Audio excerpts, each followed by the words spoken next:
मेरा नाम गुरमीत सिंह और पाकिस्तान का शहरी है।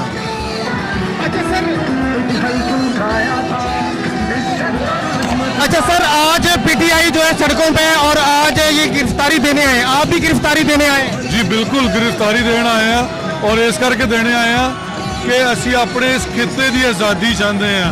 तो जो जो राखा होंगे ना, वो थोड़ी नहीं गल मान रहे तो सिंबॉलिकली बहुत कुछ करना चाहते हैं, सिंबॉलिकली भी, और अपने आप को पेश कर रहे हैं कि असी कर सकें।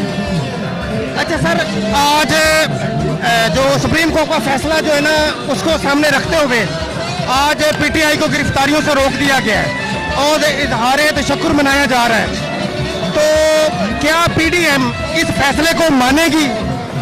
सर गल फैसले तो मनन की नहीं होंगी, बेसिकली असी आए हैं इस कौम की जागरता जो अवेयरनेस आ जाती है, ਉਹਨੂੰ ਦਿਖਾਣ ਆਏ ਆ। देखो बंदे खुशियां